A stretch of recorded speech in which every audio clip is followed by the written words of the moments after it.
Welcome to the Soul Grit podcast. I'm Ann Taylor McNear, and I'm a licensed marriage and family therapist. I also love Jesus, and I'm passionate about all things gospel and therapy.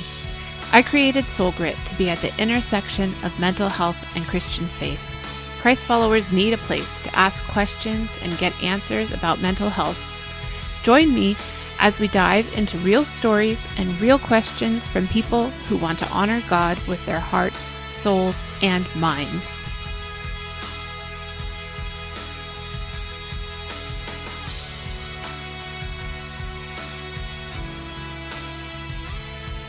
Hi, welcome back to the Soul Grit podcast. This is Anne, and I'm here today with Mark McNear, who is a licensed therapist out of New Jersey and also a well-known speaker and author.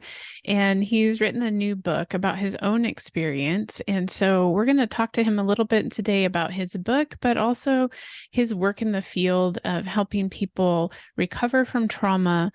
And also, how does that align with your Christian faith? So, Mark, thank you for being here. And it's a pleasure. So I'm excited to talk to somebody who has more experience in the field than I do, and who also has kind of reached this goal of publishing a book. And I know with this book, it wasn't just about, oh, I'm an author now. It's about sharing a really vulnerable story that you believe in faith is going to help people to heal from some really painful trauma. So why don't you tell us a little bit about yourself and how you came to write this book? I'd be glad to. So I live in New Jersey. I'm a therapist. I've been a therapist for a lot of years, as you mentioned. It's actually over 30 years now. And it was, I guess it was about 8.5 years ago, I found myself in a really difficult position. And I had called a doctor who was prescribing medication for me, and I was looking for refills. And she made it clear to me that, that I was abusing the medication and that I needed to go to rehab, not something that I was looking forward to hearing. So I had to close down my practice, essentially. I put on the voicemail that I would not be in for an extended period of time. And then within a couple of days, I was on my way to rehab, and this whole story unfolded, through that journey. And I could have never dreamt what God was going to do. Yeah. Through this experience. And I remember my wife, Debbie, gave me Psalm 30, verse 5, in the middle of all of this chaos. And it talks about, weeping tarries at night, but joy comes in the morning. And certainly there was a lot of weeping. There was a lot of pain. And, I wanted to write the book from the position of being a therapist, but also, being a client. And I wanted to be really vulnerable, and I wanted to be real, and I wanted to talk about, all the struggles that I had in rehab and after rehab, because one of the most painful things that happened to me was that as the medication was going out of my system, the memories of trauma came back with a vengeance. And so I'm dealing with, the withdrawal symptoms from prescribed medications. But I'm also dealing with, all of these memories, some of them that I had not thought about since I was 3-4 years old. Yeah. So I'm sitting in rehab, trying to act normal and, trying to contain it, and just wasn't ready to talk about any of it. Yeah. And, that's where the title of the book came from, finding my words, because I didn't have the words. There were professionals there that were encouraging me to tell my story, and I just couldn't. I didn't have the words for it. And the other thing is I didn't have the emotional wherewithal because of all of these memories coming up. And so I talk in the book, and I'll give you a kind of a brief overview of some of the things I talk about. My dad starting to sexually abuse me at the age of 4. And I talk about that in detail in the book. And then I talk about when I was 4 years old at the time, my dad decided to force feed me carrots that I didn't want to eat. I ended up vomiting, and he picked me up and he actually threw me in the garbage. Mm. So all of these memories, are coming up. I'm sitting there in rehab, and all of these memories are coming up. I was sexually abused from about 4 years old to about 7. Mm-hmm. And then we had armed robbery in our home Mm. where people came in with guns and robbed my parents. I know my my parents were downstairs in the basement where the safe was. We were upstairs in our beds. We never woke up. Okay. But then just after that, just our family really, it was in bad shape before, but it really fell apart. Yeah. My mom began to drink heavily. Mm. And I talk in the book about, just watching her, me as a little kid, 7, 8 years old, watching her get intoxicated Mm-hmm. at the kitchen table day after day after day and go to bed. She would go to bed like at 6 o'clock at night. And then my dad, he was paranoid to begin with, but he became much more paranoid. Mm-hmm. And so like I said, I wanted to be authentic in the book. I wanted to be vulnerable and Yeah. put down. So he he broke out a wall in the basement and gave it's just a crazy story. Gave my sister and I forks and knives and spoons and had us dig out a room where he could put money and other valuables. Mm. You know, so it was With the just like, silverware, huh? yeah, with the silverware, exactly. So as I talked about this with one of my counselors, Harry Flanagan, he really encouraged me to write the things down. First of all, for treatment, just to make a list of them, Yeah. of traumas, and then we went over those in a very careful way, and then that became chapters 4, 5, and 6 of the book. I didn't know it at the time, but that ended up becoming, the Yeah. childhood part of the book. And he encouraged me, to possibly write this book. And at the time, I was like, "There's no way. I'm not putting that out there." Yeah. And so the Lord worked in my heart. I wrestled with Him a lot, and decided to write it a few years Yeah. ago. Yeah. Well, I noticed in just viewing the digital copy of your book and looking through your table of contents and reading some of the sections, you start out with rehab, but Mhm. then you move back to childhood and then you move on to recovery. And so I wanted to talk to you about that because a lot of times I think people see the symptom that's happening in our adult life, and the symptom might be a failed marriage, or it might be an addiction like it was for you, or it might be you just got into trouble, financial trouble, legal trouble, something like that. Like something has exploded in your adult life. And so as, capable, productive people, we want to like try to rush and put the pieces back together.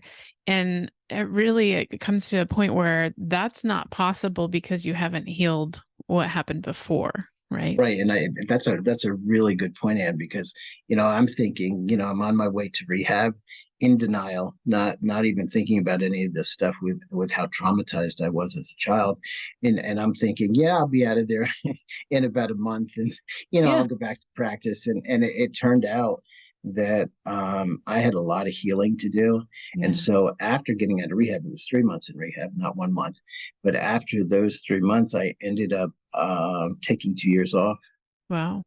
and just really working on healing. Yeah.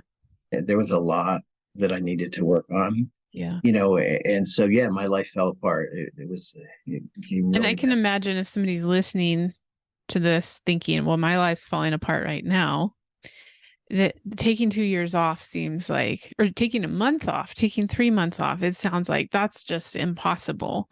I could Yeah, never because do that. yeah, we're always busy doing what we're doing, and Yeah. like I have clients and I have this and I have Yeah. that, but the Lord was really gracious to me and opened the door for Mhm. me to have this time of healing. Mhm. It was really needed, and the first part of the book is finding my words, Yeah. and that's rehab. The second part of the book, as you mentioned, is childhood, and that's just the traumas that I went through in childhood, and going through that experience and kind of talking about it as a child, Yeah. as an adult, looking at that child and just stepping into the shoes of that child. Mhm. And then the last part of it is um, ends really well. It's a messy book, but but it ends really well because it talks about recovery. It doesn't, and I didn't want to, write this book that said, oh yeah, I went to rehab, Hmm. and I got things straightened out with God, and Hmm. life is wonderful now. Yeah. And I wanted to write a book that's like, yeah, things are really good, but they're really messy still. I Right. still struggle with depression. I Yeah. still struggle with anxiety. I still struggle with a lot of internalized anger and flashbacks. And, like I didn't want to write it and say, yep, everything's good now, because that's not reality. And Yeah. and I wanted to write that for the church, because as I talk to people, Hmm. there's just so many people that are hungry Yeah. for being vulnerable, for Yeah. being authentic, for being real, and being able to talk about the Right. struggles that they have. Right. And while God does choose to deliver some people, like it's like from a drug addiction or something, like, oh, I never desired it again. Like that's not a common story for people. And a lot of times the story is more of it's a lifelong struggle, whether it's a drug addiction or it's depression. Like it's a lifelong struggle that you continue to seek healing from day after day. And Absolutely. it fosters the intimacy with God because you're relying on him to make it through that thing. Yeah, that's a great point, because all the struggles that I have now, and I have plenty of them, you know, it really leads me back to him. Hmm. When I'm feeling really dysregulated emotionally, Yeah. it leads me back to him. It Hmm. leads me back to my source of hope. Yeah. I love where Paul talks about, when I am weak, then I am strong. That's something that I've really had to come to terms with, Yeah. that, I have a lot of weaknesses, and I have been really traumatized. And so as a result of that, I limp every day, and that's Yeah. okay. Yeah. Yeah. One thing that I end up telling a lot of people who have gone through recovery from depression or anxiety, and they have this real fear in them, like, I'm doing okay now, but what if that happens again? I never want to go through an episode like that again. And the truth is, a lot of us that do just struggle with depression or anxiety it is going to pop up again at some point. And what I like to tell my clients is that first time, that really bad episode that you had that brought you into therapy, like that was really scary because you didn't know what was going on. You didn't know what to do about it. You thought you might be dying. You didn't have medications in place. You didn't have a support system in place, and none of your loved ones knew what was going on either. And so that place you will never be in again. You will never have not gone to therapy again. You will never have not gotten your medication sorted out again. They might need adjustments in the future, but this place that you're in now, you can rely on your relationship with God and the support system that you've built through therapy and all of this other resources. And now you never have to fear that again, even though it might come up again. Yeah, you have a toolbox. I Yeah. talk to clients, and I had to build my own Right. toolbox, and I'm continuing to build it, of Mhm. things that I do to help myself regulate emotionally. Mhm. And some days I'm triggered more than other days, and so I have to implement different tools as a result of that. But Right. it's an exciting journey, hard journey, but a Yeah. really exciting journey. And I don't know where, get on a soapbox for a minute. I don't know where the church has gotten the idea that, there's not mental health issues, because we have bodies, we have brains that are organs. And if somebody is struggling with, something with their heart, or something with diabetes, then it's accepted. But if somebody's struggling with bipolar, or Mhm. anxiety, or complex trauma, or PTSD, it's kind of like, you should be healed from that. And I love what Sheila Walsh says, because she's had her struggles with mental illness. And she talks about the fact that it's okay not to be okay, Yeah. because that's why Jesus came. Yeah. Hmm. For the sick, for the sinners, right? Absolutely. Yeah. If you've listened to the Soul Grit podcast for even one episode, you know my guests and I believe that when we integrate the power of God with the wisdom of modern psychology, we get supercharged healing, change, and growth in counseling. As a Christian therapist, however, I realize that there are many practitioners out there who are personally Christians but don't know how to integrate their faith into their counseling practices. That's why I created the e-course, Faith Integration for Therapists.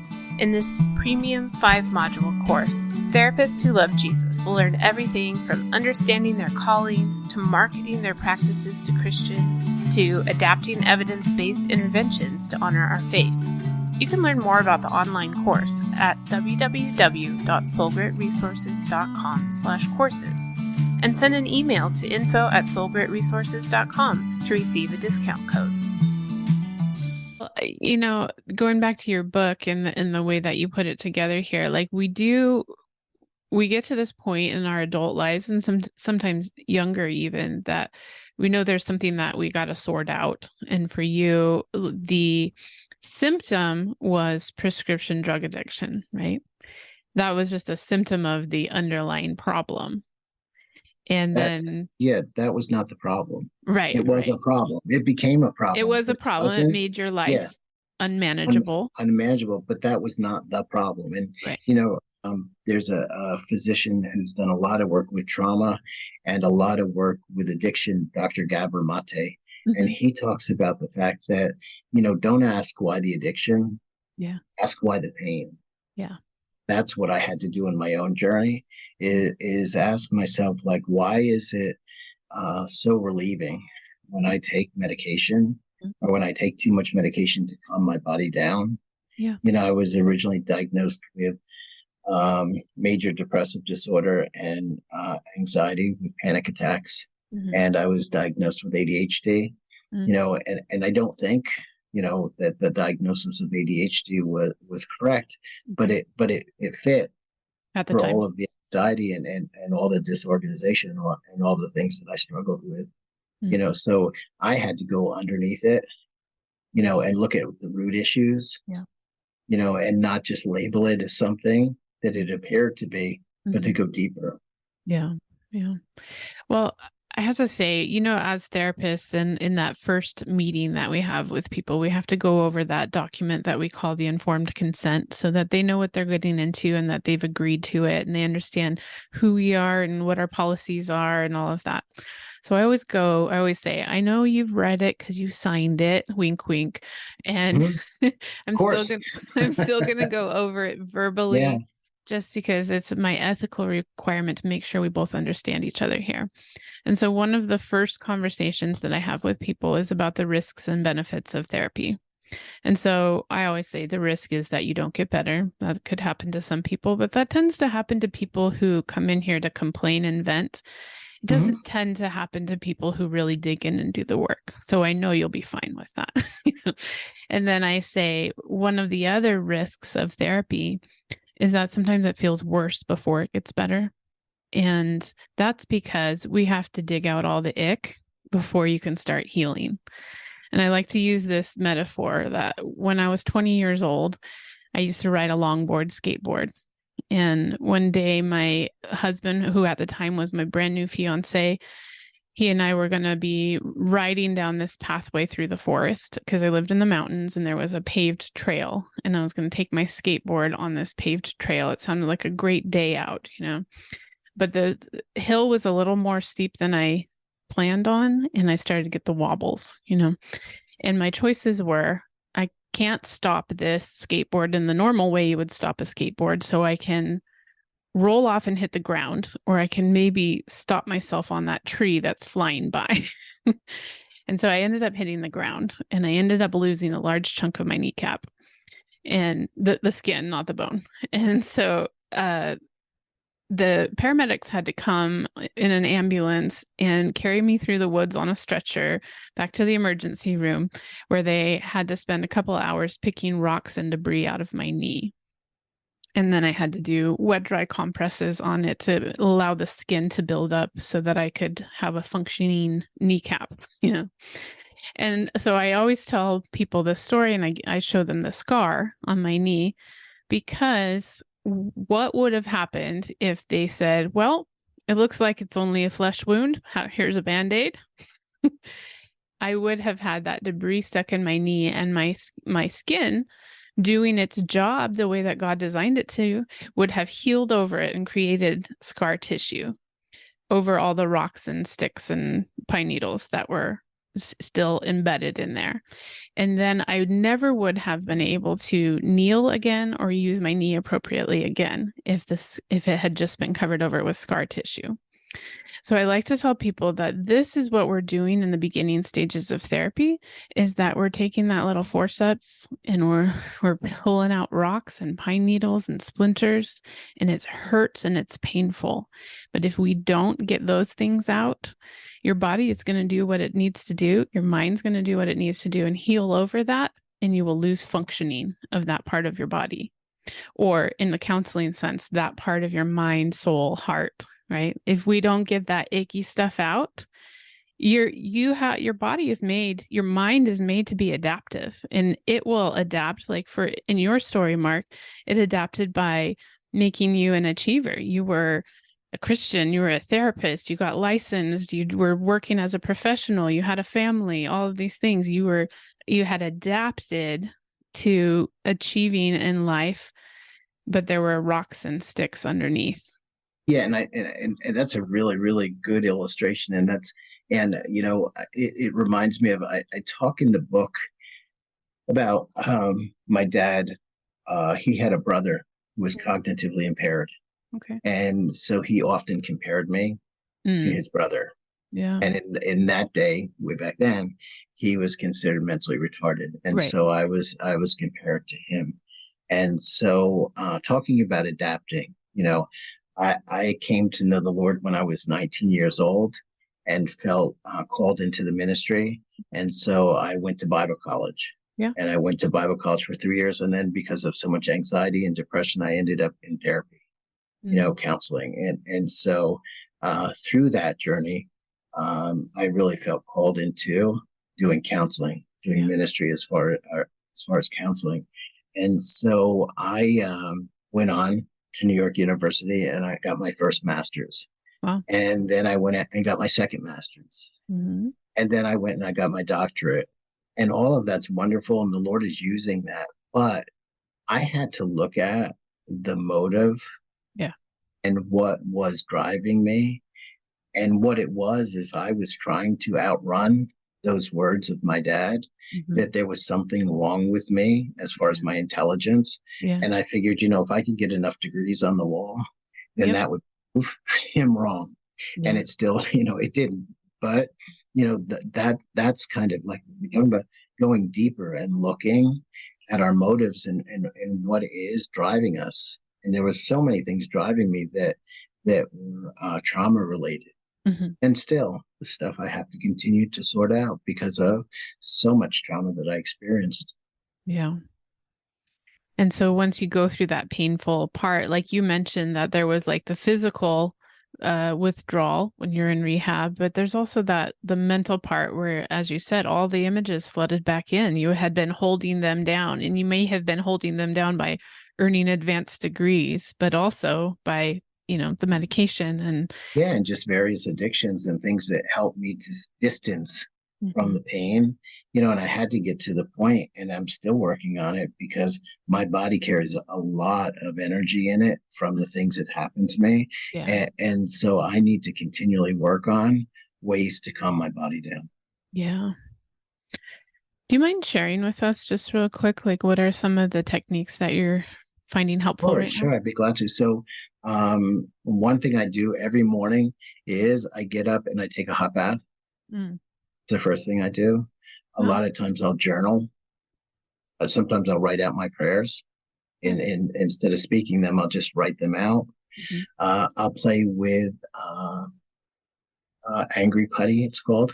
Yeah. Angry Putty. Sometimes I will do a lot of mindful coloring with colored pencils. Other times I'll do tapping. Yeah. I try to, no, preface try, but every day I try to walk at least a mile. Okay. Just like a leisurely walk. Another thing that's really, really important to me is relationships, connecting with friends, connecting with my wife. I have a great relationship now with my daughter, Emily, who's in Wyoming, and my son-in-law Brandon. So I try to connect with them. Yeah. So things like that are really important to help me to Yeah. regulate emotionally. Yeah. Well, I'm really glad that you're able to just say those things specifically on the podcast here, because I think a lot of people know that they need to do something to regulate their emotions, but it all sounds a little bit woo woo or, like mystical in some way. And you're telling me, like, as a man at your stage in your career and everything, that you play with putty and you color with colored pencils because it helps, you know, It does. It right? does. And I think when I start out in the beginning of the day doing some of these things, it really helps me have a better day. Yeah. And it helps me as a therapist to be better at my craft. Yeah. Yeah. Yeah, because as therapists, we take on a lot of those emotions from other people. We're co-regulating, offering a containing space for them. So if our internal system's a little haywire, it's hard to do a good job of that. Right? Yeah, so it's important. And it was for me. There's a passage in Genesis that talks about Hagar. Hagar gets kicked out into the wilderness by after being mistreated by Abraham and Sarah. Yeah. And so she's out there and pretty traumatized, pretty wounded. And so the angel of the Lord comes to her and he asks two questions, which I just love. And I use this in my story and in other people's stories that, the angel of the Lord asks, where have you come from Hmm. and where are you going? Yeah. And the idea there is it's not a good idea for you just to go, but you have to look at where you've come from. And that has been my journey of recovery, to see where I've come from, in order to evaluate where I am in the present and then where I want to go Mm-hmm. in the future. Yeah. That's really important.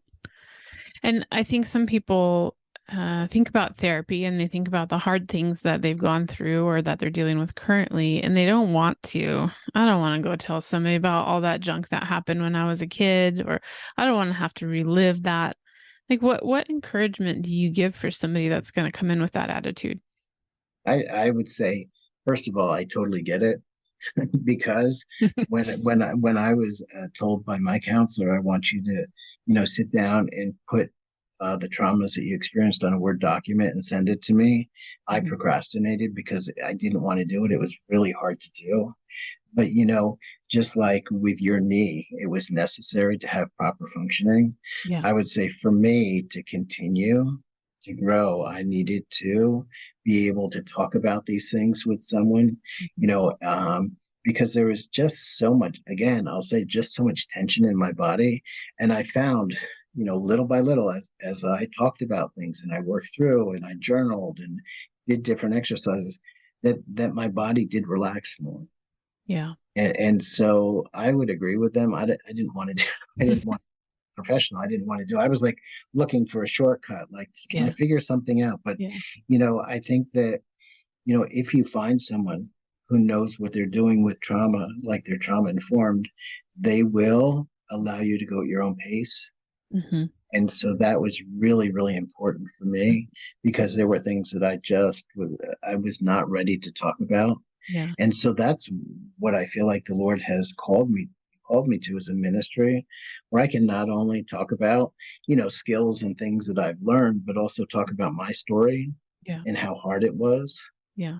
and how beneficial it was. I could have never, ever, ever talked about the Yeah. things that I talked about in the book Hmm. um, 10 years ago. I Yeah. couldn't even have talked about them 7 years ago. Hmm. But little by little, as I found safe people, and that's key, Hmm. safe people to talk to that Hmm. kind of moved toward my story and Hmm. didn't pull back. Hmm. People that let me go at my own pace, Hmm. so important for me. Can you talk a little bit about how you found those safe people? I one of the things I did was I went to Pure Desire Ministries, and that was a ministry for addiction and sexual brokenness, and so I worked with a counselor there who was trauma informed, Harry Flanagan, and he encouraged me to get into a group of men. for accountability and also just to process the trauma. And since then, I have really been able to develop a network of people, safe people. Hmm. Our church is a really, really safe place Hmm. to talk about things. I can talk to people about the things that I'm struggling with. I can talk about anxiety, and I can talk about obsessing, and I can talk Hmm. about Hmm. depression without it being spiritualized Yeah. or emotionally, but spiritually bypassed and not being allowed to talk about my emotions. So, Yeah. um, in the beginning, I sat in rehab with my mouth shut, Hmm. thinking to myself, I'm never going to talk about any of this. And so, little by little, the Lord, began to stretch me and show me that I needed to in order to have healing. Yeah. If I can I just read a little section of your book right here? Mm-hmm. Mark, you write in chapter 1 of your book, I walked through the doors and my heart sank. I had no idea what to expect next. This was clearly not something I wanted to add to my resume. It scared me. How did I, a healthcare professional, a therapist, a Christian, and a man who helps others with their difficulties, let this happen? Just being there reaffirmed I was a loser, a failure, a fool. I had lied to myself and others, and I had let my life get out of control. And I wanted to read this quote that this is just two little paragraphs here in the first part of your book when you talk about entering rehab, because there's a part of it that felt like it wasn't consistent with the identity that you had created for yourself as an adult, right? You are correct. Yeah.